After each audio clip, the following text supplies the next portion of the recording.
All right. So, uh, yeah, yeah, I come again with the most students here on campus. So, this is called the electrical electrical or analysis circuit or circuit analysis, electrical circuit analysis or analysis of an electric circuit. So this what it means is we want to analyze the current, the voltage, the power, the other quantities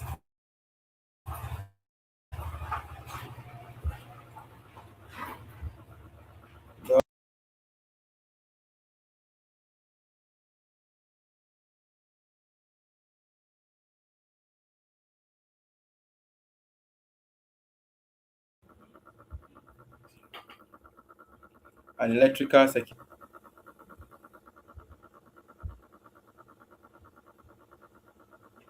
Okay, so that's what it means by circuit analysis. So I will be doing these lectures in series of the methods we have. So for instance, I will start with the first and the most simplest method, but I will not say simple in this case because simple is relative. All right, but with fifths, my dear students, you'll be fine. You'll be fine. With fifths, you're going to understand all the concepts. You use it in your minds, your industries you want to be working for in the next future. Are we okay? So now let me start with the first one. We have the branch method. Branch method. Where I said whenever we talk about branch, we mean wherever we can see one load or one element.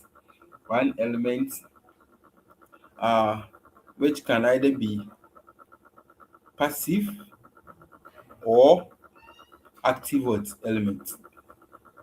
And for for steady sake, we will be using this branch wherever we see a load, particularly a load. I didn't say a source, oh, a load. All right. So we use a load, and we know that load can be resistor, right? Mention them capacitors. All these ones are loads. So this is the first method we are going to talk about. So I have an example here to illustrate that. So find the current in all parts of the circuit in the figure 2.1.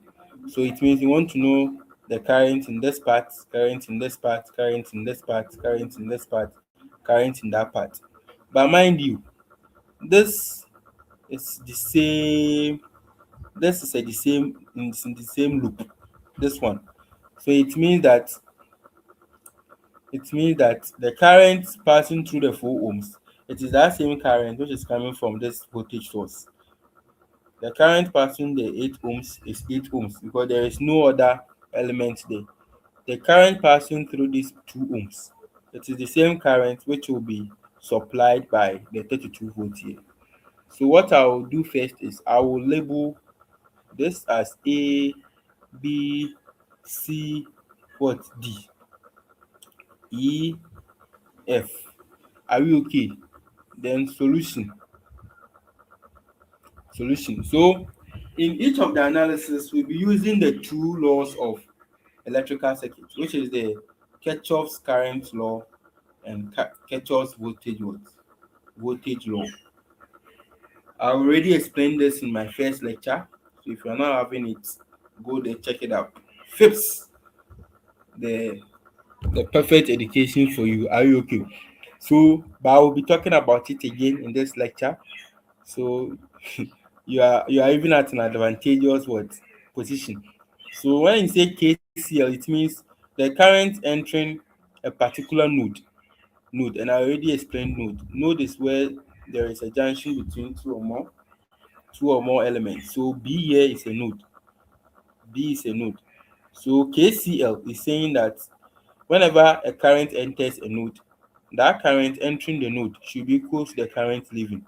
So here you can see that you've been even given some arrows. So I will say the current entering here should be I1.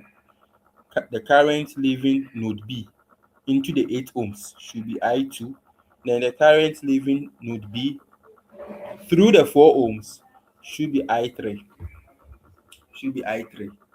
But if I do that, you see that my variables will be plenty: I1, I2, I3. So what I will be doing is I will say let the total current entering the node B, be what? Be I.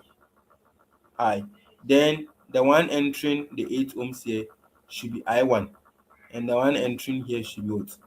Should be I2. I2. Please look at the direction I'm using for my I2. Are we okay? All right. So I'm done. I'm done. They used a wrong direction because we said the current entry should be equal to the one leaving. This is entering, so these two should leave from the node, but they are making their direction to point towards the node. So that is a mistake in the lecture material. Are you okay? So now from here, using KCL, you can say that current entering is equals to I, which is the same as the ones leaving. So KCL says the summation of current entering should be equal to the summation of current what? Leaving. So that's what I have done. So I'll call this maybe equation 1 or something. Then I will be using the voltage law too, the Kirchhoff voltage law. But in the voltage law, what I want you to understand is that you will choose a direction which matches the directional conventions you use for the current. So for instance, you see I is moving clockwise. I12 is moving clockwise. In the loop, so you say in the loop, you know what a loop is. It's a closed electrical network. So in the loop, A, B, C, D, then you end there again, A. So in that loop, you see that the current I is moving clockwise, the current I1 is also moving clockwise. So the direction I will choose for the closed loop will be a clockwise direction. Are we okay? And for the voltage conventional sign too, I will use where the current moved out from. Where the current moved out from. And you should know by now that the sign convention for a voltage source is plus minus plus minus. So the longer terminal is plus, the shorter terminal is minus. The longer terminal is plus, the shorter terminal is minus. The same thing here, plus minus plus minus. But I want a network, so I will clean all these ones. Sorry, I'll clean all these ones. Then I will use my convention, which is clockwise. And here too I'll be using what? Clockwise, because I2 is moving in the same direction I chose. You can see that, right? All right. But I1 is moving opposite because I1 is coming down and I'm moving this way. So it will meet me. I don't like it that way. If it meets you, then it's a negative direction. But you will see how I would manage that. Let's focus on the first loop. Loop A, B, C, D, E. That's the first loop. So using KVL, look at where the direction I've chose will leave from the voltage. It will leave from the positive terminal, but enters through the negative terminal. I believe you can see that. When it moves, it will enter the negative terminal, but leaves through the positive terminal. And I said I'm using where the direction will move out from the terminal, so it is positive. So it will be positive 32. You remember KVL, right? The sum of voltages should be equal to the sum of EMF. So the sum of voltage is 32. It should be equal to the sum of the EMF is 32. So it should be equal to the sum of the voltages. So the sum of the voltage here is 32, which is the voltage source. the sum of the voltage source is 32. It should be equals to EMF. So I'll be adding the voltage drops. The voltage drops. So for the first one, voltage drop is I times R, current times resistance. So it will be I times 2. I'll get I'll get 2I plus because the I12 here will be moving in the same direction. So times 8. You know voltage drop is current times resistance. So I1 times 8 is 8I1. And I'll call that one equation 2. Then I'll go to the next loop, which is loop. So in the loop B, E, F, C, and what? B. I said you start there, you end there. So I started from B, E, F, C, then you end there again, B. So in that loop, the voltage source is 20. But you check that this particular direction I chose, it will enter the positive terminal but leave from the negative terminal. It will leave out from the negative terminal. So it's negative what? 20 is equals to the sum of the voltage drop. Here it will be 4 times I2. So 4I2, and it is positive because the I2 is moving in the same direction as I choose. But when it comes to the I1 is coming down, but my direction is going up.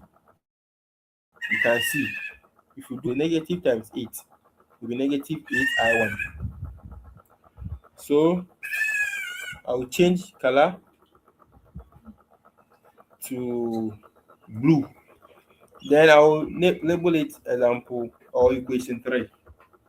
Equation 3. So you solve uh, 2 and 3 and 1 simultaneously.